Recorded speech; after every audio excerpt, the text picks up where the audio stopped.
Hi Welcome guys, back to the Restaurant Growth Show podcast. Today we're joined by Abhinav Kapur, co-founder and CEO of Bikky. Abhinav is on a mission to tackle one of the restaurant industry's biggest challenges, transforming raw customer data into real revenue growth. Abhinav, how are you doing? Welcome to the show, and how are you doing today? amazing. I'm doing well. Thanks so much for having me. It's a pleasure to be here and to share our story and our mission with you all and your audience. So That's thank you for fan- having me. that's fantastic. We're really grateful to have you on the show. Before we jump into the questions, why don't you tell our audience a little bit about yourself and how you got to where you are today? Yeah, absolutely. So I'm Abhinav, co-founder, CEO of a company called Bikky. I started the business 7 years ago. My background's a little traditional. I worked in finance, did investment banking for 4.5 years, equity research, basically stock picking for 3 years. And it was 2016, and I did not see myself being a career, finance person working on Wall Street, and had a lot of friends that were leaving finance to go to startups, and kind of got the startup bug myself at the time in New York. And the funny thing was, I interviewed for a few places, got some offers, but the mission of those places never really resonated. And, the thing that I always said to myself was, if I'm going to change careers, it's got to be for something that I believe in. And around that same time, I walked into my mother-in-law's restaurant. She was an operator in New York City for 20 years, and she was looking at a Grubhub delivery tablet, and she had a pen in one hand and a notebook in the other. And I was like, "What are you doing?" And she's literally writing down a phone number off the tablet. And she's like, "Well, I recognize this person's name on the tablet, so they're a loyal guest, but I have no connection with them. So I'm just gonna call them a little later and see if they had a good experience." I was like, "That's baller. Like no one's ever called me after a delivery order." And later that weekend, we're at her house and she's at her computer, and I was like, "What are you doing now?" And it's like same thing. She's in front of her open table dashboard. She's like, "I'm trying to export all the email addresses of everybody who made a reservation this past week because I want to email them. I want to see if they had a good experience. If they come back, there's something we could do better." And I think those two moments back to back are what started my obsession with this idea of, like, you are in the business of hospitality, but you don't really know anything about the person behind the transaction.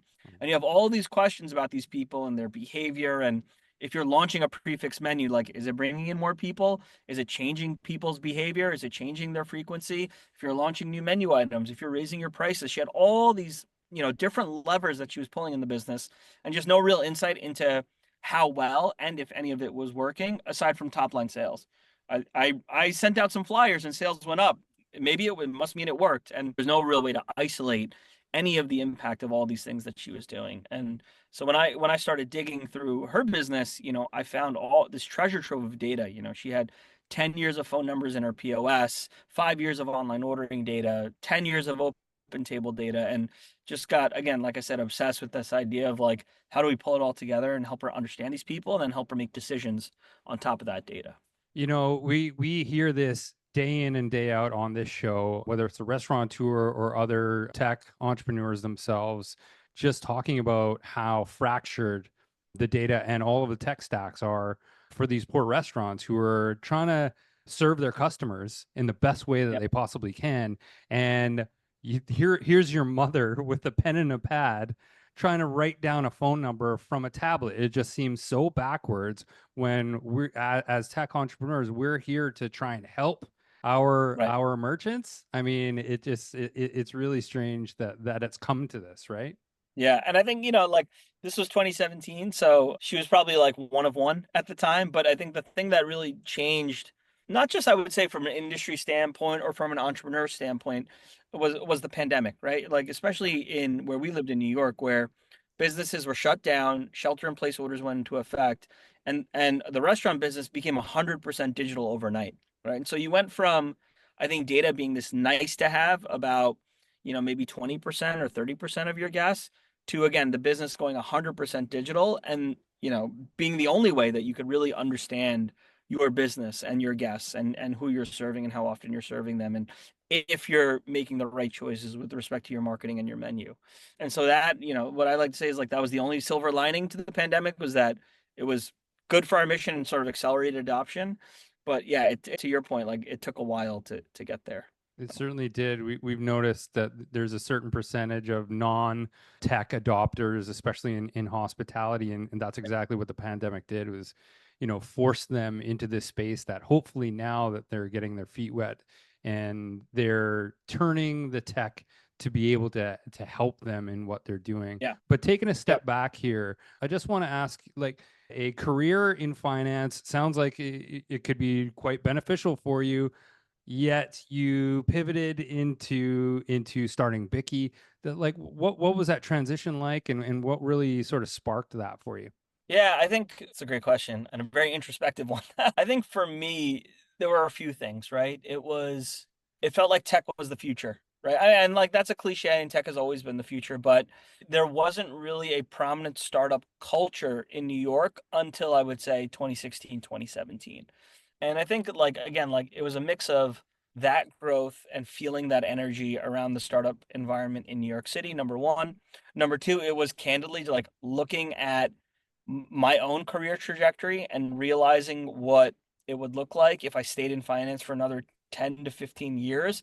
I looked at all the people I work for and tremendous respect for them, great mentors, but that just wasn't the life that I envisioned for myself staying in that.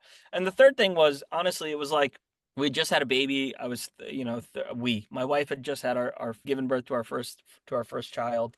And I kind of looked at it and I was like, look, like I really have, if I'm going to take a shot, it has to be now because my in-laws live in New York City with nearby us. My parents, I grew up in Long Island. My parents are about an hour away from us. We have a tremendous amount of family support. And at the end of the day, babies need a lot of it, but they really just need like food, shelter, clothing, nurturing, protection. They didn't necessarily there wasn't like a huge level of emotional investment in helping them become fully formed people as they are now that my kids are 8 and 6. And so I was like, I have a 2 year window here where I can really take a shot and bet on myself and see if I can do this. And so all of those things were motivating factors, aside from again like finance to me felt like a very passive career choice. You're always advising other people on what they should do. You should buy this other company in an M&A transaction. You should invest your money into this stock because it's going to do well. And I find myself getting the itch to do less advisory work and really more active, kind of put my money where my mouth was. I would say the fallacy in that was when you work on Wall Street, you think you can do anything, and company building is nothing like, running. I mean, like there's an element of doing math in Excel and thinking about how that influences your business, but it's not the same thing as building a business by No, any stretch. no. So I kind of, I ripped the band-aid off, dove in head first, and had no idea what I was doing in those early days. But, I always believed in the mission. I always believed in this idea that on a long enough time frame, I was going to, and we just stayed scrappy and lean enough to the point where, like what I say tongue in cheek is like we stayed alive long enough to be right. It took Mm, 3 to 4 years before that switch happened, but we stayed alive until it happened because directionally, we believed in the thesis that the restaurant business was going to go digital, that restaurants would be able to mhm. capture more of their data, that they would be able to take advantage of that data the same way it had played out in retail and e-commerce a decade prior. And so again, it was just like the timing was off initially and eventually the stars aligned and we got the team in place, we got the product in place, and then the market shifted as well. And I think those three things together are what enabled us to be successful. Or I shouldn't say be successful because we're still building the company, but enabled us to find our initial success at least. Yeah, I couldn't agree more. And jumping in and starting your own business, whether it's tech or whatever, Mhm.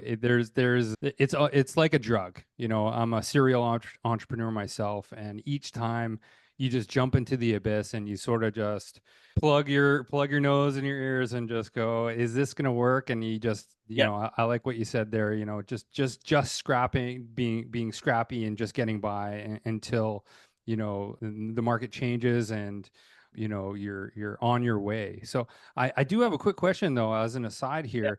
We had a hang.com CEO Matt Smolin on the show, Yeah. and Matt's great. Yeah. he's a former finance guy too. So you guys know each other, yeah? We've met a Oh, couple cool. times on the conference circuit. Yeah. Cool, right on. Yeah, yeah, he's a great guy, and we love hang.com, what they're doing with loyalty. Jose. Well, it's a pleasure, co-entrepreneur madness guy like us, and on that, I mean, I cannot even say how much it resonates to me, like the waiting for, because I've had startups in the restaurant tech industry where basically an online ordering solution, white label, that You know, it Yeah. was so hard to go uphill in educating the operators that this is the future. Some Right. would see it, some would not. Then the pandemic hit, and it was phones just nuts from all over the Yeah. world Yeah. asking for help. And they would even mention my family, and it was insane. So couldn't agree more. There is a time Yeah. for, if you keep your vision, that time will come. Yeah. Reality will show up. Yeah. So Yeah. now talking about the actual Bikky, how does it help restaurant access and use customer data in ways that drive revenue? And why Yeah. is this data so valuable for growth? Yeah, it's a great question. I think this is a very boring sentence, but if you think about the history of data in the restaurant business, it's really two things, right? It's either you have your loyalty program data, which is maybe 10 to 20% of the business, or you have high level sales data, right? At the end of the day, like those are the only two benchmarks that people have to really understand the success of anything that's happening in the business. And what we found is the loyalty program data is incredibly valuable, but it's very biased, right? These are your most active customers who really love the brand and come very frequently, or they're the people that love your promos and will only come when you send them a discount. On the other hand, sales is such a noisy output metric. Like so many things could influence sales, and there wasn't really any insight. If you look at like the 99, if you look at like the top 1% of restaurant brands, McDonald's, Taco Bell, Pizza Hut, like they actually have accurate counts of how many guests they're serving, how often they're coming back. When they launch a menu item, how good is it driving frequency? Is it cannibalizing something else on the menu? Is it doing a good enough job of bringing people back who maybe haven't been back in 30, 60, 90, 120 days? And again, like the other 99.9% of brands, they just have sales data or they have loyalty program data, and they have no way to access a similar level of capabilities and insight. And so what we do is we plug in with the point of sale system, the payment system, online ordering, loyalty, reservations, Wi-Fi, and we build profiles on every single guest from all those ordering channels. And so when you walk into a restaurant and you swipe your credit card, we'll say, "Oh, Jose, we've never seen this credit card," but we can't say Jose if it's like an anonymous credit card swipe, but Yeah. we'll say, "We've never seen this credit card before. Let's build a profile on this person." And then let's say you come back tomorrow and you swipe the same credit card. We say, "Oh, this person came back." And we pull, not do only do we update your profile, but we pull everything off the check as well. So now we have how much you're spending, we have how often you're coming, we have what you're buying, how frequently you're buying it, at what locations you're buying it, how many days it takes for between orders, pretty much every high level question that you could have about the business. Now that alone is not enough to generate revenue. So where we come in is we build all the analytics on top of it so that if you as a restaurant operator are launching a menu item, running a marketing campaign, changing your pricing, opening a new store, instead of just looking at top line sales, when you do any of those things, we can actually look at the customer level data and say, you launched this menu item, like your fried chicken sandwich. Here's how many new guests came in because of the fried chicken sandwich. Here's how many guests that haven't been back in 90 days came back and ordered the fried chicken sandwich. Here's how many of them came back after they ordered the fried chicken sandwich. Here's how fast they came back after they ordered the fried chicken sandwich. Here's how much they spent on their second visit when they ordered the fried chicken sandwich. They paired it with fries and a soda, and now their average check is higher. And so I think the key here is restaurants have all these questions about their business, and it's really about taking a step down and looking at the customer level data to truly understand, like when I pull a lever in marketing, when I pull a lever on my menu, when I open my new store, again, what are the input metrics like traffic, like frequency, like retention that are leading to higher sales? And are these decisions actually driving those inputs that ultimately lead to higher incremental sales? Makes a lot of sense. I think that there is a lot of data that unless it's channeled properly and presented in an actionable, very simplistic way that Yeah. doesn't have to make it doesn't feel like rocket science, it will make all the difference in the world, especially if Yeah. anything that's actionable. Yeah. I'll give you an So example. Yeah. I'll yeah, give, yeah, sorry. please go ahead. I'll give you one quick example. So we were talking to a brand today. They're about 80 units. They're based in the Midwest in the US. And they just launched 3 new menu items, right? And like right now, at a high level, restaurants took too much price in the US over the last 2 years. People aren't coming back as often as they used to, so sales are flat to down. And so a lot of restaurants are launching value offerings, lower price combos or bundles to entice guests to come back. Mhm. We work with this 180 unit brand. They just launched 3 of them. And again, normally when you launch them, you look at, okay, what is this as a percentage of sales? What is the unit count as a percentage of the total unit count? That just tells you what is happening. It doesn't tell you what the follow-up is in terms of how guests are reacting to it.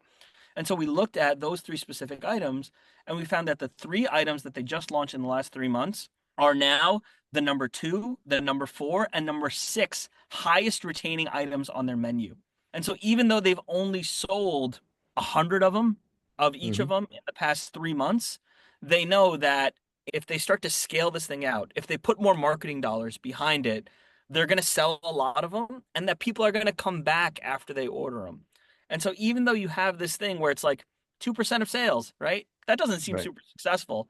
But if you know the retention piece and you know that if I put marketing dollars behind it, I can drive higher traffic, again, higher retention and higher sales. So that's sort of like the flow through from just having data to using the data to generate incremental revenue for the business. Totally. It's like I sometimes explain to operators the 5 to 20 locations and stuff that I remind them, look, the McRib is not about the McRib. Is that everybody talks about the freaking McRib. And everybody thinks about the McRib and everybody's like, what? I'm not gonna I tried it once, but it Yeah, just drives the conversation, it right? does. And It it does. just reminds you, like, yeah, I'm not gonna get the McRib because I am gonna get a Big Mac, right? Right, And then you go and get the Big Mac. But it's the right. McRib that everybody knows. It's the seasonal thing. It comes every year. You're gonna Yep. talk about it. You're gonna say how you liked it or didn't like it, and all this stuff. But at the end of it, it's gonna drive Big At Mac the end of the sales. day, you're still going to McDonald's. That's it. Exactly, Yeah. Right. exactly, Yeah, exactly. we And we've between been the two or flagged three, we've been flagged by McDonald's, but now. for those on YouTube, if all of a sudden there's a commercial on Yeah, McDonald's, sorry about you that. know, It's yeah. clear apologies. So okay, so now let's dive a little bit deeper into this. So you pull data, or Bikky pulls data from various Yep. sources: POS, payment, loyalty, food traffic, Yep. Google profile, etc. How Yep. do you ensure actually, and we were talking about this a second ago, but how do you do it? How do you ensure that all this data translates into clear, actionable insights for the restaurant owners? Yeah, I mean, I think that's honestly that's one of the things that we as a business obsess over. I think like the thing that keeps me up at night is I'll give you the clearest example, right? Like my mother-in-law when I started the business, I showed her a dashboard. She's like, "This is great. What do I do with it?" Right? And I think that's the thing with restaurant operators spend so much time working in the business that it's hard for them to focus on the business at a higher level. And so that sort of, again, like when I was in finance, it was my job to tell stories with numbers. It was my job to build charts and tell a narrative. And the faulty assumption that I had is that everybody can do that, right? Because just because I do it doesn't mean that it's a special thing. It's just everybody can do it because this is how you understand what's happening in your business or in the world. And I think the thing that really got burned into my brain in the early days was this, like, just presenting data is not good enough. You need to consistently work to shorten the line between having data and using data. Because at the end of Mhm. the day, what we need to sell to our operators is that we can transform their businesses. It's that we can prove to them that being able to make smarter decisions can lead to higher retention, higher frequency, higher traffic, higher sales, and more resilient P&Ls. And so we take that burden very seriously as an organization, to the point where, again, like, we tried to make our dashboards very clear, very actionable, and then we spend a lot of time as a company on education, on thought leadership with Mhm. our customer success team, having weekly meetings with the clients, helping them understand that. Like, the amazing part that we're at now, I just talked to a client before this. They are coming up with new questions for us weekly. Like, we just launched kiosks in one location and we're going to roll it out to the other 5. How do we know that we should roll it out to the other 5? Is average check going up? Do people who order on the kiosk come back faster? Do they come back as often? And so, like, these are like Yeah. very foundational questions about these big initiatives. And we just happen to field enough of them where now we can bake it into the product and be like, yeah, just hit the kiosk filter when you go into the acquisition dashboard, and it'll literally tell you how many new guests you're getting per store per week on kiosks alone, and what their retention is over a 7-day, 14-day, or 30-day period. And so I think, like, part of that institutional knowledge and framing it in a way that is prescriptive and specific Yeah. to restaurant operators, that is part of I think part of what makes us special, and gives us the ability to, again, like, bridge the gap between having data and using data. Brilliant. Brilliant. Yeah, I couldn't agree more. Go ahead, Jose. No, just gonna say that I love that part of what you were saying. It's how the frequency. How do you increase the frequency? How do you make them that for them to choose you as the restaurant that they come once a month, every Yeah. 2 weeks, and then every week, and then Yeah. maybe twice a week, right? Right. Well, I mean, here's the thing too, right? It's like the thing that I've learned from doing this business is that there's not a lot of stickiness in the restaurant industry from a consumer standpoint, right? I think, we ran this analysis when we had it was around like 50 million guest profiles in our system, and now we have 450 million guest profiles in our system. But typically 80% of guests never come back after the first visit. So 8 out of 10 guests just will not come back after the first visit. The 20% that do come back can drive anywhere from 40% to 70% of a brand's revenue. And so most of our clients, they look at that and say, oh my God, 80% don't come back. And I'm like, no, you're thinking about it the wrong way. Flip that on its head. That means that somebody else's guest today can be your guest tomorrow. Yeah. Every day you are getting another shot to turn a first-time guest into a regular. And if you are able to take that and take 20% of your guests who are regulars and increase that to 22%, that has massive implications on your revenue and on your P&L, right? And so it's like having data and just being able to leverage a small amount of data and make a small amount of impact on your business can have these outsized implications from a pure dollar standpoint. And I think that's the amazing thing about like using data in this industry. It's that there is still so much low-hanging fruit to optimize people's businesses, where again, small changes can have outsized impact. I think that's something that just we get consistently excited about. I love how you sort of inverted that. It's not the 80% that you should be looking at. It's the 20% growing to 22% from your local competitors that you have the opportunity to scoop up this small amount, but in the long run, it turns into a massive increase in top line revenue. So if we could, I have a lot of questions about Bikky, and it sounds to me as though each customer or Bikky is different. Are you customizing dashboards on the fly? Do you have something that's out of the box? What does what look like to you? What's your typical customer like? Yeah, great question. So from a typical customer standpoint, it's 10 locations and up is sort of the ideal. When you're sort of that scale, you typically have somebody internally whose job it is to own these numbers, own these KPIs, and therefore own our product on a day-to-day basis. So 10 units and up. The amazing thing that I've seen is all the dashboards are out of the box. We build them during the onboarding process. It takes us anywhere from 2 to 8 weeks to onboard a brand, depending on their tech stack. I mean, we have sort of push button integrations with a lot of the leading cloud POS systems.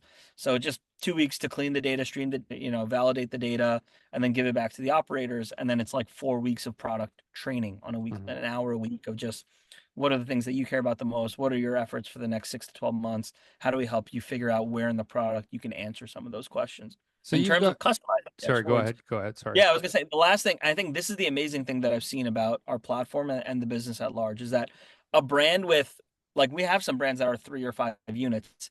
The questions that a 3 or 5 unit brand has are still the exact same that a 1,000 unit brand has, right? Like we have clients that are close to 1,000 units because it's the same question, which is, I don't know how many new guests I acquired in the last 90 days. I don't know how many of them. Like McDonald's has the golden arches and it says billions served, right? Like brands that are not McDonald's don't have insight into how many unique people they are serving on a 30, 60, 90-day basis. They don't know how many of them come back. They don't know how often they come back. They don't know how many days it takes for them to come back. They don't know if there's certain menu items that make them more likely to come back.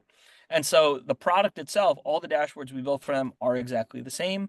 And it's just a matter of ingesting the data and building the dashboards through the data validation process. I think it's that at the end of the day, the operator, the location, it's competing with its neighbor. And that's why it doesn't matter if it's 1 through 5, it's going to be the same question. The operator is the ones, they want the answer. They need the answers. They want to be competitive and be the best one and favorite restaurant in the neighborhood.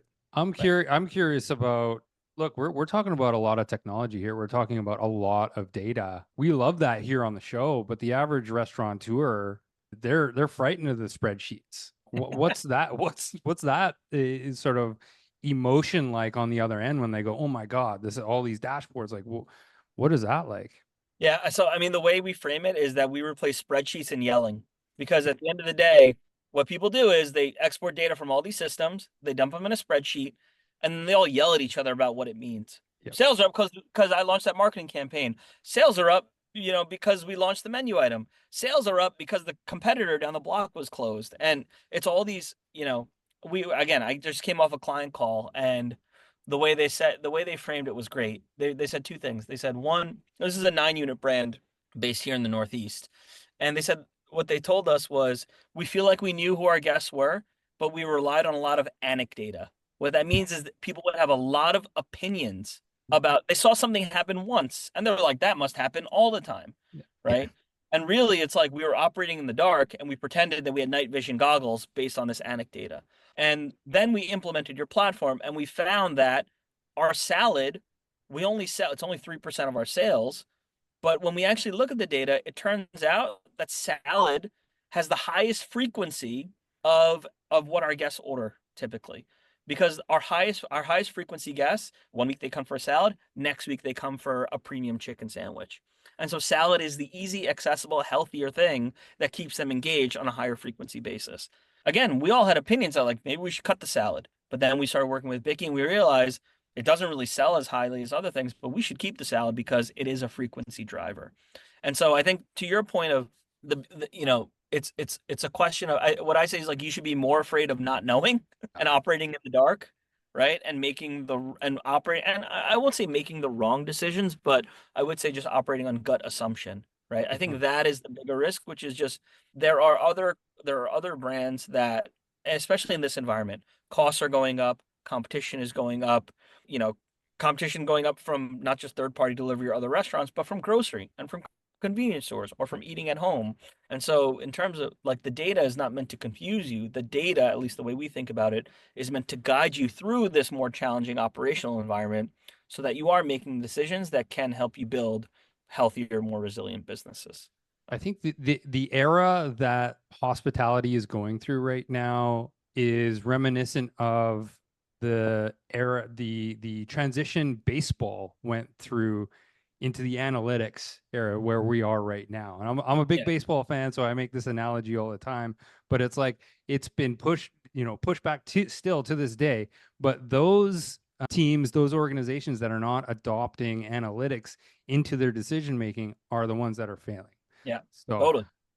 so I want to switch gears a little bit and talk a little bit about third party data, which, Uber, DoorDash, Grubhub, they've got these, this massive amounts of data behind lock and key. How is Bikky dealing with that? Yeah, it's a great question. We used to get some of that data before they like not in an anonymous way. The same way we get a credit card token, we used to get some third-party tokenized data. And I will tell you, we don't get that data anymore today, but the learnings that I still preach the learnings of having that data to the operators we work with. And here's the thing that we found is that a guest who orders on third-party delivery comes back in half as much time as someone who orders in store. And so if it takes 90 days for a guest to come back after their first in-store visit, it'll only take 45 days for a guest to come back after their first order on third-party delivery. And the way I always think about that is like when I want a specific brand, I will order directly from their platform or I will go directly to that restaurant to order from them. But if I think about the use case for third-party delivery, go ahead, Jose. No. I just wanted to ask you to clarify. You mean the third party comes back 90 days as opposed to the 40 days in store? The other way around. In store is 90 days, third party is 45 days. I mean, Really? Don't take those exact numbers because it varies based on the brand. Yeah. But the thing that has been consistent across the brand is that someone will come back faster, twice as fast on third party delivery than they do on in store. And even on first party. And so the way I think about it is like when I open DoorDash or Uber Eats, what am I starting with? I'm starting with I'm hungry. I'm not starting with I want Jersey Mike's. I'm starting with I'm hungry. Yeah. I might end up picking one of the same 5 restaurants I always pick, but it's I don't know necessarily what I want to eat. I want to open the app. I just know that I'm hungry and I have a vague feeling that I want to order something. Yeah. And then again, I'll probably go back to the thing I'm familiar with. And so the use case is more frequent, right? I get hungry way more often than I get hungry for Jersey Mike's, as an example. And so the use case in that way is just more frequent. And so what I say to folks is, and because we started in New York, we used to have a very New York mentality about this, where it's like, I don't like third party delivery. They're stealing my business. They're stealing my customers. Then I would talk to brands during the pandemic outside of New York, and they would say, DoorDash saved my business, right? Like I didn't have off premise at all. And then I got on DoorDash and now they saved my business. And so of course I'm going to partner with them. And of course it's more expensive and lower margin, but I'll just mark my prices up, but I still got to be there. I still got to compete. And so what I say to the operators we work with is like, look, you have to treat it as, of course it's going to be a lower margin channel, but at the end of the day, if you invest in it, you could probably raise the overall profit dollars associated with those orders, even though the margin is lower. And you'd rather have a pool of more money, right, than a pool of smaller money that is just slightly better margins for you. And so what we tell people is like, just treat it like like a performance marketing lower margin channel, because at the end of the day, like, people who order from you are very sticky, and they do come back faster than someone who orders directly from your brand as well. Wow, that's fascinating. We can go on this topic For forever, a very like, long time. especially when it comes to behavior and third party. And one thing that I used to or that I still do today is I tell operators that the idea is to take a fire hose of data that it's noisy and chop it down in a way that you can see a landscape of possibilities, transforming it into a landscape of possibilities. Now, let's talk about business startup for a second. With your recent Series A funding, what new developments or features can restaurants look forward to that you're going to bring, that Bikky is developing, that it's coming? What is exciting and new in the horizon for Bikky bringing to its potential customers? Yeah, I don't want to give too much away, but I think A is just very, very exciting and promising for any data company. Forget us specifically, any data company. I mean, like, we are going to test this quarter like an insights oriented addition to the product, which is literally just, hey, like, if we have all your data, we should be scanning for things that are anomalous or don't look normal, and then telling you, take a look at this and please and investigate. And I think that is a very small step in terms of leveraging AI, machine learning, to actually proactively flag where operators should be looking at the data and what they should be paying attention to. I think, at a high level, some things we've talked about, of course, like a ChatGPT style functionality layer on top of the data, so you could ask questions of your data. I actually personally don't think that's super compelling, because I don't think people, until they're fully onboarded and 6 months deep with the product, I'm not sure if people know what the right questions to ask. Right. I think that's tough. Like, I found this in my own use of ChatGPT, where it's like, I need to be super, super specific about the context and the question in order to get an answer that is valuable to me.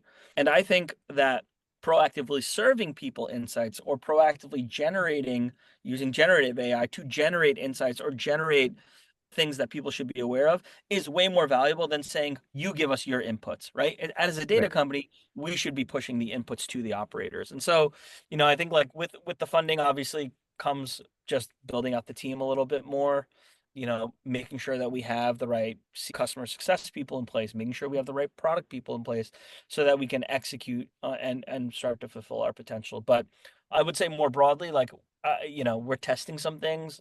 We haven't figured it out yet, because it's changing. Every 6 months, something changes in the field of AI.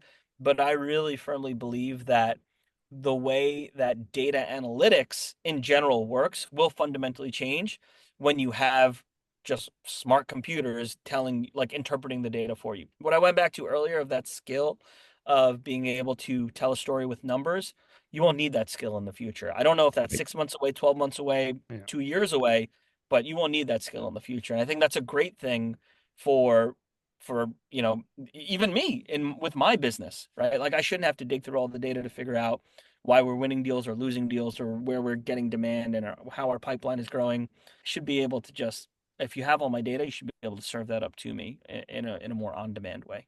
Yeah, couldn't agree more. It's more of the things that you don't think about that will make you smarter. Like, have you considered this? Did you see this? Right? Like, and feeds that curiosity, feeds that new question, right? Because we will always be human beings. We're always so curious, so ingenuous that we just keep, what's next? What's next? The curiosity. What's next? What's next? So, with all this in mind, okay, what is, if you can, in one sentence, what piece of advice would you give to our restaurateur listeners? I I actually think you did the best job of this just now, where it's just stay curious. And the reason I say that is the business of tomorrow will not look like, there's just too many things changing, right? Like I talked to a friend of mine today who was like, yeah, we will be like the restaurant industry in the next 5 to 10 years will be a majority digital business. And if you the way I always like to think about it is the moment happening right now in the restaurant industry is the exact same thing that happened when drive-through started 80 years ago. Drive-through fundamentally changed packaging, it changed the real estate model, it changed the labor model, it changed the guest experience, it changed the menu that people offer, right? Because now you got to optimize for a 2 minute cook time so that someone gets the food and it's hot and fresh and ready. And digital, and that doesn't just mean delivery, that means also in-store ordering and pickup and kiosks. It will fundamentally change the way consumers think about and engage with their restaurants. It doesn't mean that restaurants are going to go away and that it's all going to be anonymous food courts and third-party apps. I don't believe that. I don't think people care for that or crave that, except when they want to anchor on convenience. But I do think that the restaurant of tomorrow will look different from today. And it'll be a gradual change, of course, but the way you get there as a restaurant operator is by being, even if you have one unit, it's about being curious of like, okay, maybe I shouldn't serve my entire 20 item menu on third party delivery.